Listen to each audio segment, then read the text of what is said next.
Hello, everyone. My name is Paula Simões. I'm one of the writers of Step Up, and I'm here with you today on behalf of ASA and Step Up to present with my colleague, Dave Tucker, a webinar about speaking. So let's begin. We have an agenda, and we have a very, very simple agenda. So we are going to be very to address the topic as simple as in a very, very simple way, as simply as we can. So our first topic of the agenda is talking a little bit about what supports speaking in the classroom, and talking a little bit about communicative language teaching, what it is and what its purpose is. And then we are also going to address teaching speaking with communicative strategies. And that is what Dave is going to tell you more than I will about it.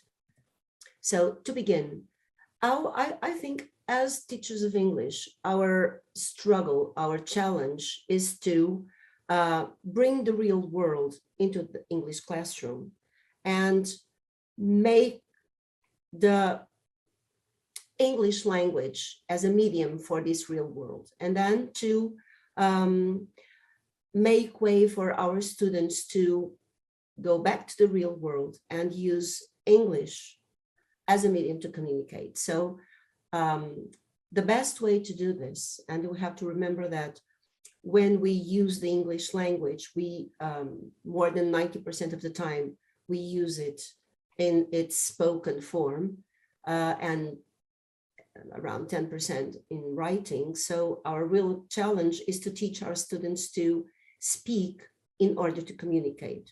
And I think this brings up a discussion that has been going on in the past years. What is English, the English language, really in the classroom? Is it an academic subject, or is it a communication tool? Well, as far as I'm concerned, as a teacher, I've always looked at English, which is my teaching tool, as a communication tool. If you treat English as an academic subject in the classroom, you will not be able to make it communicative, and our students will be lacking in communicative competence to use the language to communicate with other people.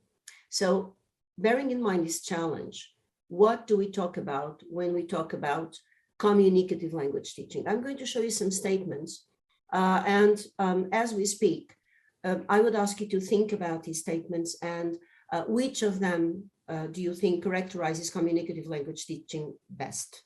So is it people learning a language best when they use it in communicative situations rather than through studying how language system works, practicing rules?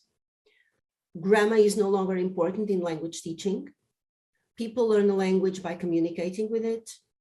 Mistakes may not be important in speaking a language.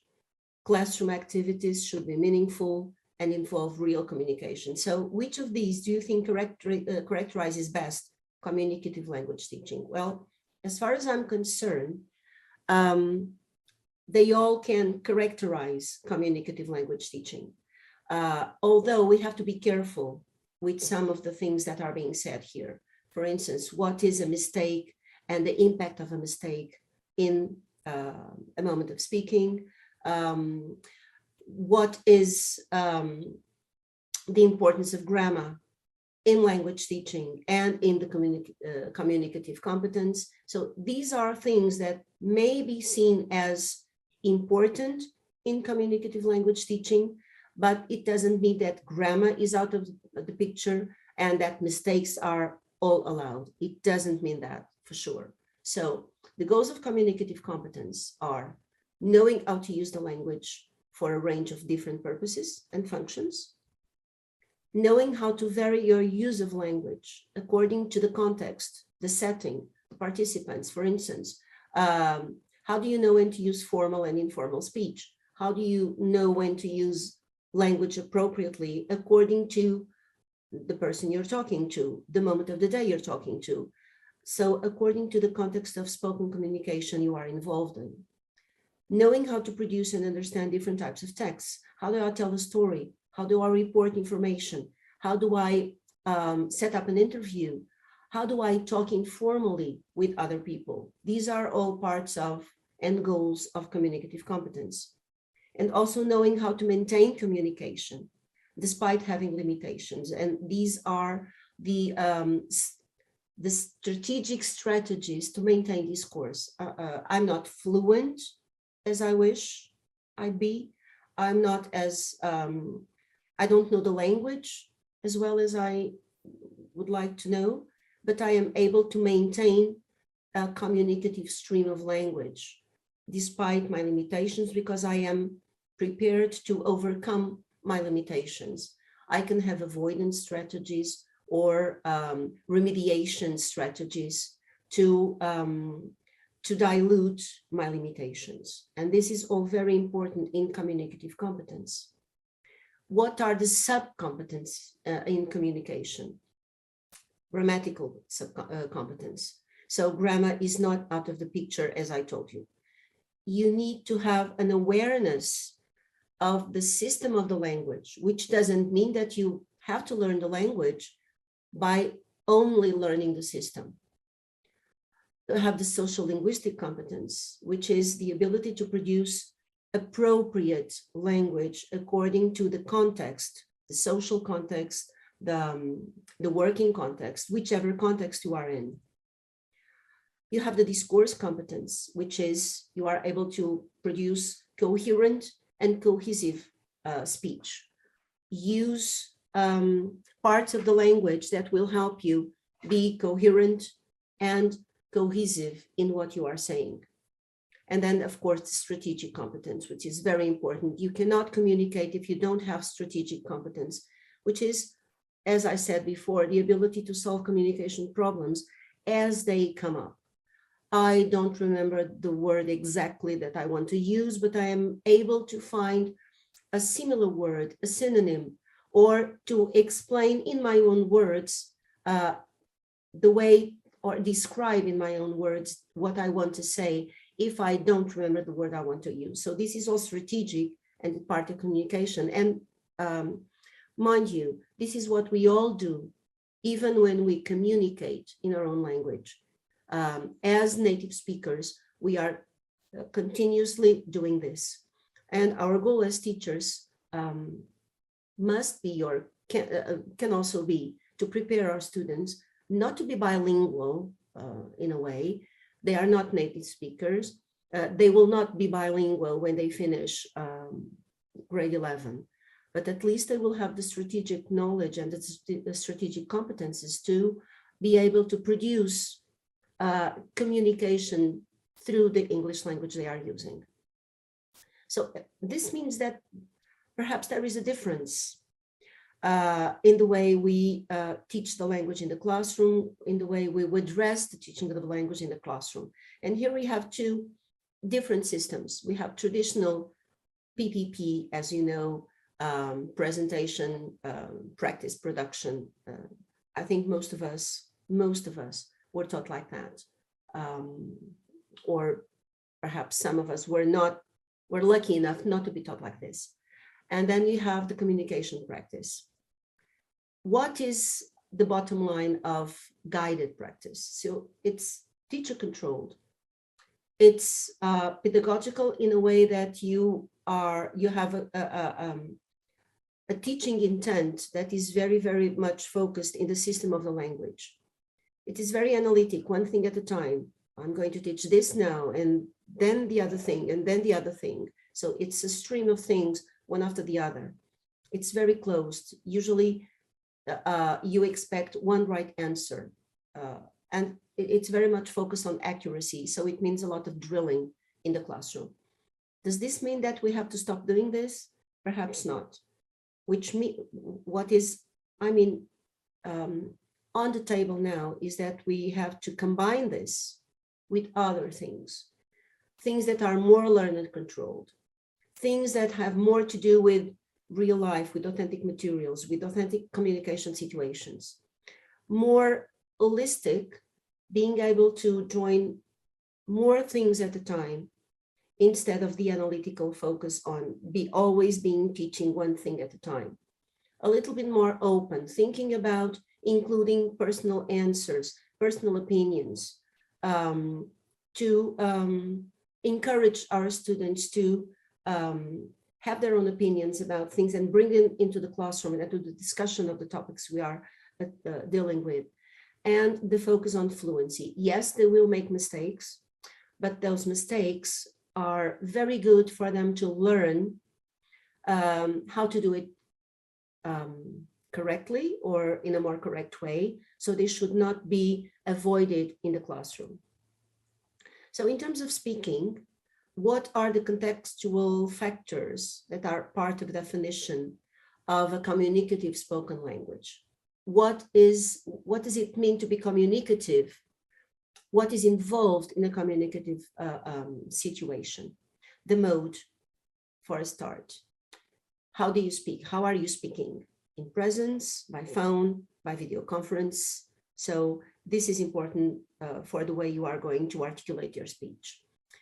Who the interlocutors are, what's their age, social class, social status, level of education, the relationship the interlocutor has with the speaker itself. Purpose of communication. What am I doing here? What is the conversation about? Are we informing?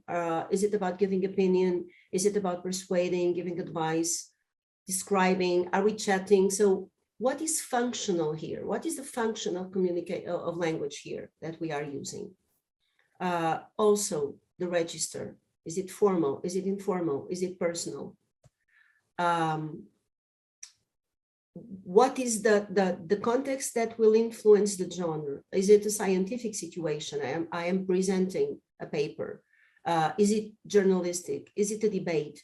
Is it an informal chatting situation with a friend of mine? And the physical temporal context. Where am I? I'm at a bus station. I'm talking to the lady or the gentleman who is selling me a ticket in a train station. I am arriving at work in a specific morning, in a specific day. All this conditions and influences the kind of speech we are going to use. So as we have already seen, and as we all know, speaking is a highly complex situation, and moreover, because it's immediate, and the immediate characteristic of the spoken language is what makes it complex, because sometimes you don't have time to think about what you are doing, about what you're saying, and this has to be trained. And let me use the word, it has to be trained, it has to be coached in the classroom. So how can we step up the strategies for speaking? I'm just going to present you a situation, and then Dave will talk to you about practical strategies to use. But what is involved in teaching speaking? So what information is supposed to be extracted from the interaction by the learners? And this means that all the interaction in the classroom is using the target language, which is English. What are the relevant subcomponents of the topic? So we are discussing the topic. What is relevant to be said about the topic? What can the learners do to explore the topics we are discussing? So how can they go deeper? How can they go further in the discussion of the topic? Is it by creating lists, for instance, by filling in charts, by completing schemes or schemata about the topic we are dealing with, in pairs, in groups, individually? So all this has to be managed and pre-prepared before we go into the classroom. And important also, what linguistic support do the learners need? And this means, I go back to it, we are not taking the learning of the system out of the picture. So imagine this situation. There is a classroom, Students are put in small groups of 4, and the students are given a handful of cards with questions. And finally, she tells the students, the teacher, she or he, of course, tells the student to take turns discussing the following questions. What kind of music do you like? What kind of music do your parents like? What kind of music do your grandparents like? Which are questions that typically would come up in a situation when we are discussing music and musical tastes. And then the teacher was surprised when the room grew quiet after a minute or two. So why didn't the students discuss the questions? Well, perhaps because these are not questions to be discussed. These are questions that are answered in a word or two. So if we want to stimulate and encourage discussion, we have to think about questions and topics for discussion that really are meaningful and really will put students in a situation when they have to show what they think and express their opinions. So even in the preparation of the task, we have to be very careful with what we present to students to encourage and induce the discussion. So some guidelines, finally, from my part, for implementing communicative activities. What can we do? Or what should we do? First of all, we have to make the goal clear from the beginning. What are we doing? Why are we doing what we are doing in the classroom? What is the purpose? Where are you going with this? To involve all students. Most of our students are very reluctant when it comes to speaking. But really, speaking is important. And speaking in the target language is the only way to learn the language. So it's important that they are all equally involved. And perhaps in this situation, they could be involved in small groups with students with different levels of proficiency, when ones will encourage the others to develop speaking skills. Make sure your students are prepared. They know what to do, they know why they are doing it, they have all the information necessary, they have all the language structures they need to produce the speech. Clear instructions, examples are important. You want them to set up an interview, show them interviews, let them know how they can prepare to interview something. So giving models and giving examples is important. As I said before, make an effort to mix groups. Don't let the students, all the very, very proficient students in one group and the weaker students, so to say, to use an expression we use a lot in the class, in the teacher, in the staff room.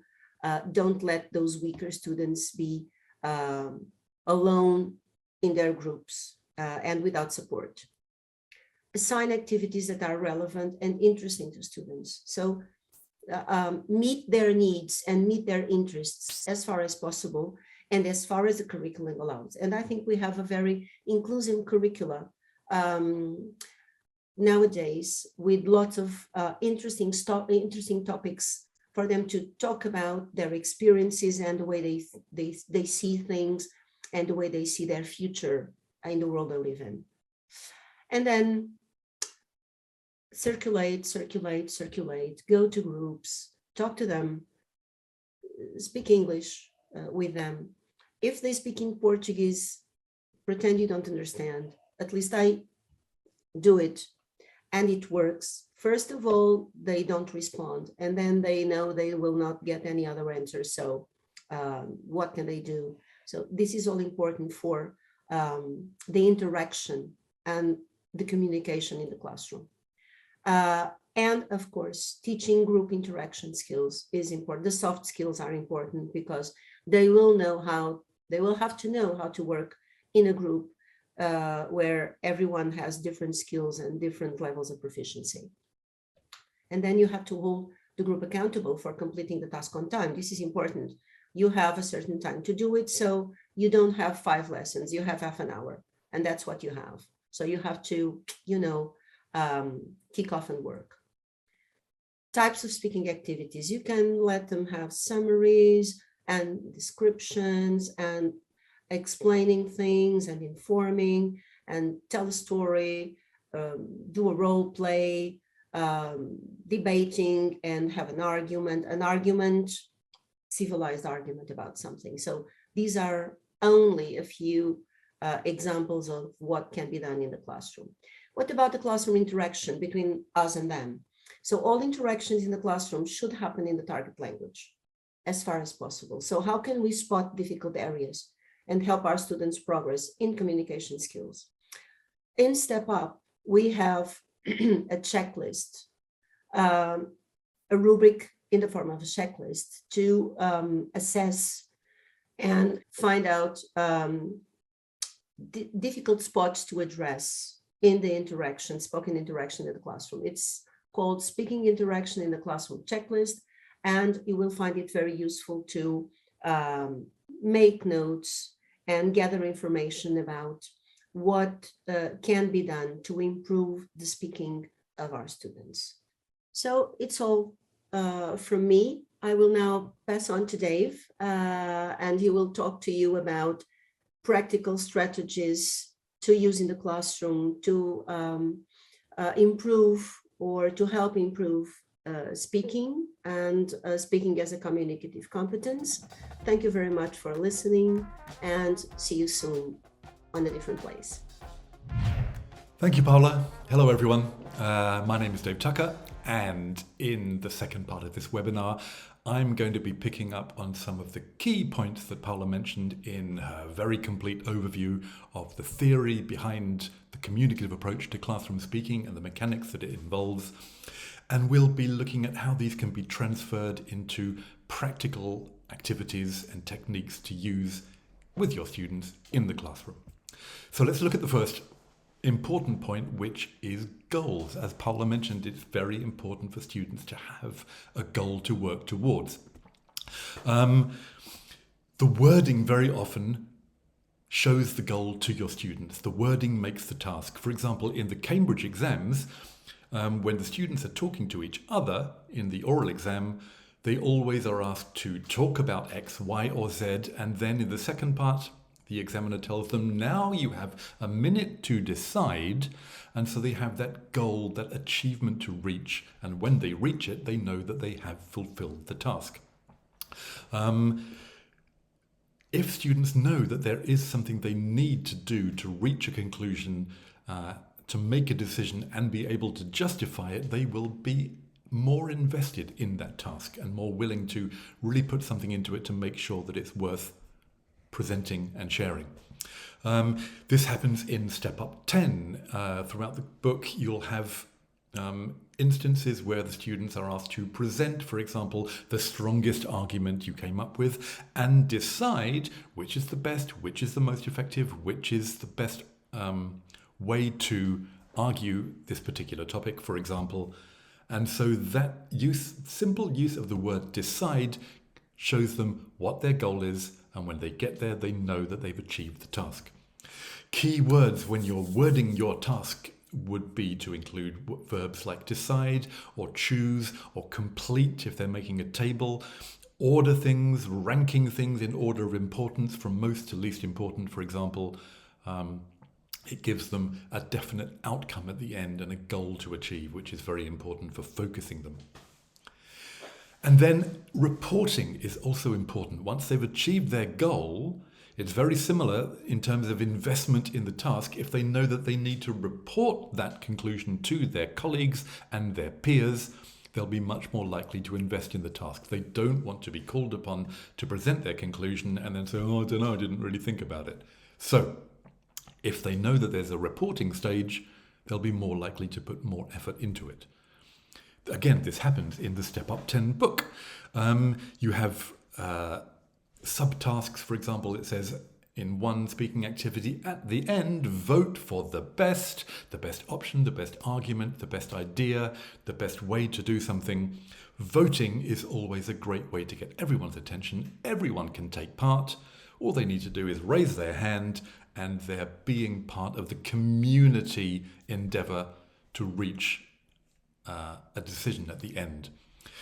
It promotes this idea that what's done in pay work doesn't stay in pair work. Pair work is part of a larger endeavour, a community effort to move towards consensus at the end. Key words, again, to use in your tasks when you're wording your tasks for the students. Make sure that they know they need to vote, compare, share, choose, elect the best option, etc. It gives them a real solid and interactive outcome to move towards. Speaking can be integrated and should be integrated perhaps with other activities. It's not just an end in itself. There are other things, for example, completing grids or diagrams, filling in tables, taking notes. These can go alongside speaking and show that it's part, again, of a larger skill set. Going back to the example that Paula mentioned earlier, where the teacher was puzzled where the students didn't fully discuss the type of music that they, their parents and their grandparents liked because it was a bit vague. But if they'd had a diagram to complete, like this one, where a simple Venn diagram, remember Venn diagrams from mathematics back in the day, where there's a circle for you, one for your parents and one for your grandparents, they intersect, and your task would be to complete every space on that diagram within the circles with a different type of music. And so there needs to be one that you like, your parents like, and your grandparents like, but also one where you intersect, and one that you and your grandparents like, that you and your parents like, and one in the middle where you, your parents, and your grandparents all like the same type of music. And when that diagram is complete and there's something in every space, then you know you've achieved the task, you've managed to reach your conclusion, and you're ready to present, again, your ideas, because they're written down in very accessible form in that diagram. Another way, which I love doing with students of all levels, across the range of age and level, is to use a Jahari window. The Jahari window was, in fact, a psychological tool invented by two psychologists, one called Joseph and one called Harrington. So the Jahari window used initially to assess people's negative and positive attitudes towards certain situations. In this version of the window, which I'll show you now, students need to discuss, compare, and negotiate and find things that they have in common and things that are different in their attitudes towards, for example, the use of technology in their everyday lives. So you have a simple diagram like this with 4 squares, your name at the top, your partner's name at the side, and a tick and a cross providing the references. So on that grid reference, the top left square is a tick and a tick. So that means that in that square, you need to complete it with 3 ways that both you and your partner, for example, use technology in your everyday life. The bottom right square, the cross and the cross combine to make, and in that square you need to put 3 things that neither you nor your partner use technology for in your everyday lives. And then the other squares will be one where you don't do things but your partner does, and the last one where you do things but your partner doesn't. And you need to, and your students will need to come up with all sorts of different ideas and really reach and be creative and negotiate towards an outcome and see if they can complete all the information in that window. You can make it more or less challenging by providing more or fewer spaces in that window. Between 1 and 5, obviously, changes the challenge considerably.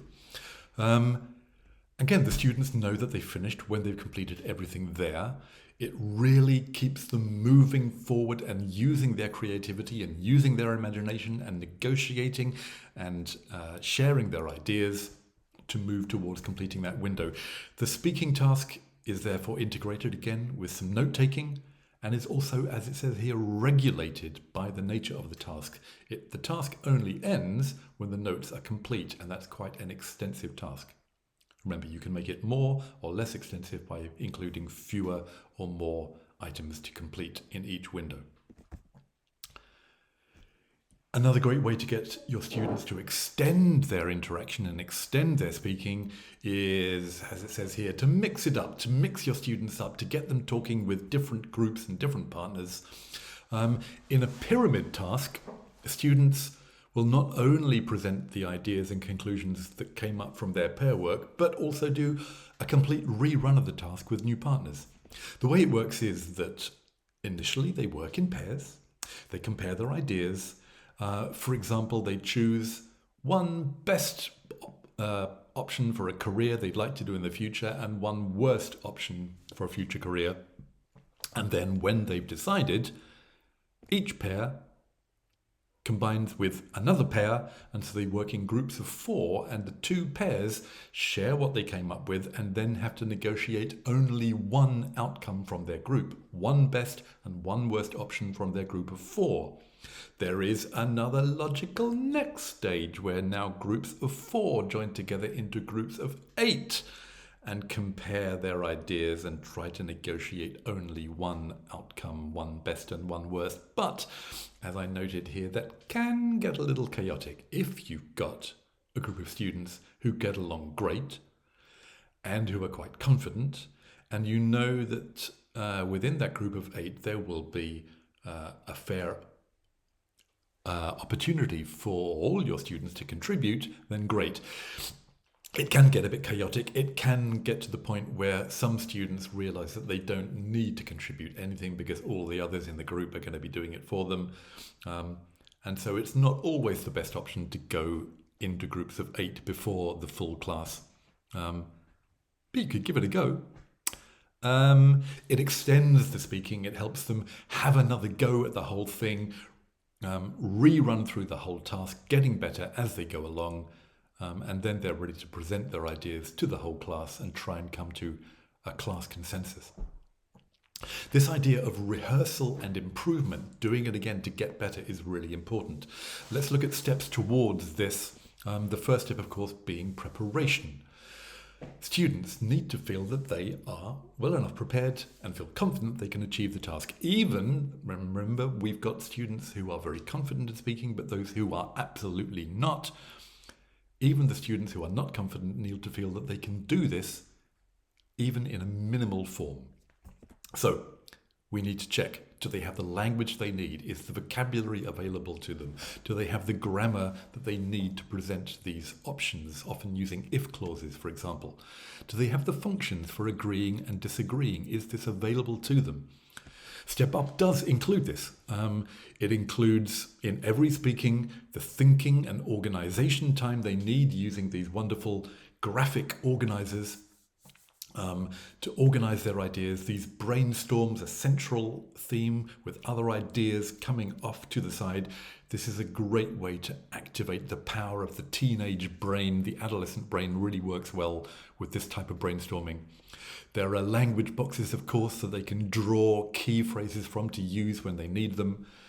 And once they've got the ideas together, we can help them see that they can really produce the right level of appropriate language and extended production. One way to do this, and a way, again, I use this with all levels from beginner up to advanced, is what I call the disappearing board. I look at the speaking activity they need to do. I draw on the language supplied, for example, in the language box, and I give them 3, 4, or 5, sometimes phrases that I think are going to be useful for them as models. So this one is obviously from a debate. The first one says, of course, you may be correct, but I believe there is another way to look at it. It sounds considered, it sounds authentic, it sounds authoritative. It's the sort of thing that they're going to want to hear themselves say as they're taking part in their speaking. So you've got 3 sentences there. The first thing I would do would be to read out the sentences and have the students repeat them after me. So they get a first drill of each sentence. Then you grab your board rubber and you start erasing words. Just a few words at the beginning.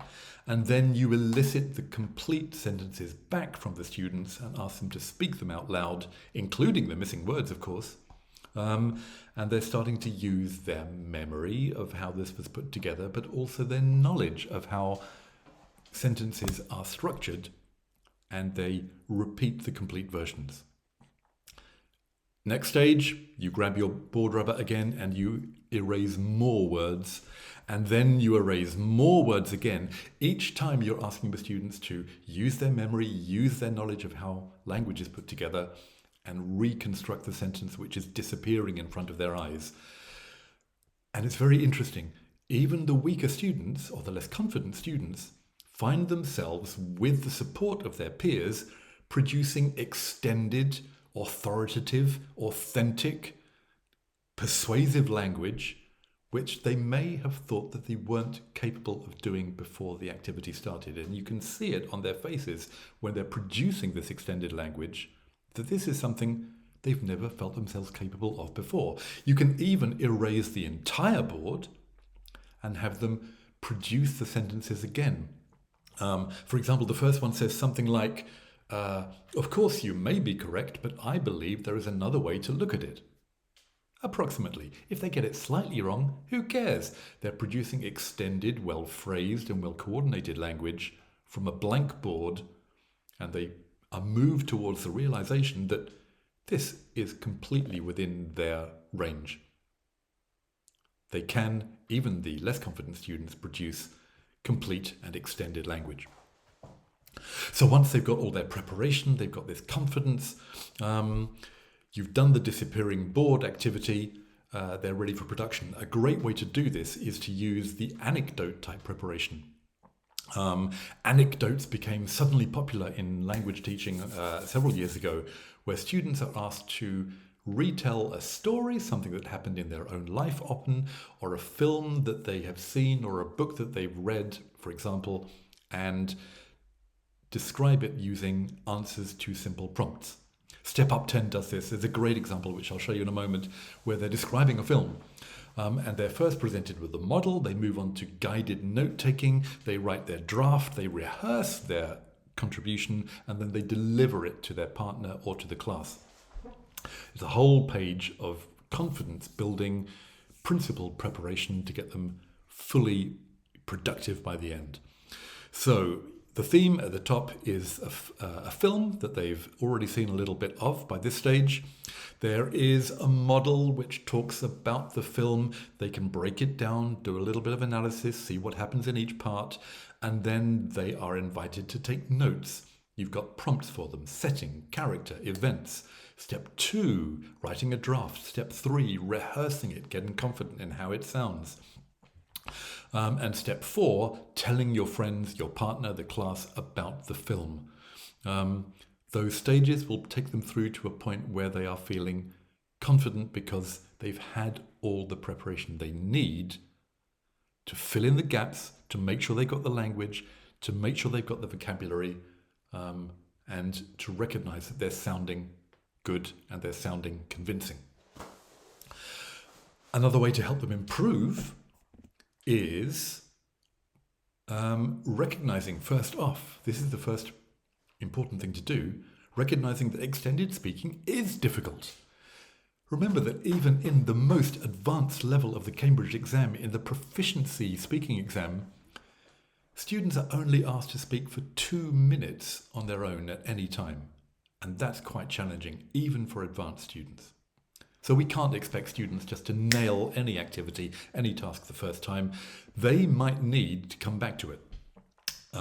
Step Up really helps them reflect on their achievement by asking them, how well did you present your ideas, persuade your partner, etc.? How successful were you in the task? And their answer may be, well, not as well as I'd hoped. And so the solution, do it again. Now, of course, if you ask students to complete an exercise and then do it all again, often they're not going to be very pleased. But if they're doing it again, the speaking activity, with a different partner whose opinions they've never heard and their partner has never heard their opinions, and so it's all fresh and all new, after some reflection to be able to complete any gaps that there are missing, you ask them, did you need any words or phrases or functions that you didn't know? Was there any stage where you needed something extra? You fill in those gaps, you can write key language on the board, and then after that opportunity to reflect, doing the activity with a different partner, ask the students again to reflect. How well did you present your ideas, put across your arguments, etc.? And students will nearly always agree. In fact, I can't remember of any situation where my students didn't agree that it went much better the second time. First time was like a rehearsal, second time was the real thing, and they felt much more confident, much more authoritative, much more convincing. And they come out of that second time with a real feel-good feeling. The dopamine is flowing in their brains, the reward systems are going round, and it means that the next time they come to do this and you ask them, so do you want to do that again? They're most likely to say, yeah, because they know second time's going to be better and they're going to feel good about it at the end. Always worth getting your students to switch to a different partner and try the whole thing over again. So let's just summarize what we've been through. As Paula said, students are honing their communication skills. They're not just engaging in practice activities. It's an integrated part of their overall competencies. We need to make sure that they are engaged with the activity, that it is relevant to them, as Paula mentioned, that they are prepared and they have all the language they need to be able to carry out the task, that they are confident, that we have shown them or we have helped them to realize that this is within their capabilities. And we need to make sure that they have a goal, that there is a definite outcome that they can share with their partners or the rest of the class. There is the opportunity to reflect and self-assess and recognize what went well and what didn't go so well, a chance to improve on that by doing it again with a different pair. So pairs compare their ideas in the pyramid idea, or individuals work with a completely different partner and do the whole thing over again and improve and feel better about it as they go along. And then sharing the outcome at the end, reporting back to the class, making sure that you can justify what you came up with. And that helps, of course, again, with the investment in the task. And if they've got all that, if they're prepared and confident and have the language and have a chance to improve and reflect and do it again better, then you'll find that students will be much more willing to just go on and on and on and on. And you'll actually have to interrupt speaking activities and say, okay, guys, that's all we've got time for. Let's move on. But isn't that a nice problem to have? Where you're interrupting students because they're going on too long? If we can put it all together, we'll move students towards that feeling of confidence that they can keep going until they've A, achieved the task, or B, the teacher praises their interaction and asks them to move on. That's a nice problem for your classroom. So there we go. From Paula and from me, thank you very much for listening, for being here. We hope you've enjoyed the theory and the activities and the practical applications, and that you'll try some of these out in your classroom with your students. We'll see you in the next webinar very soon. For now, thanks and goodbye.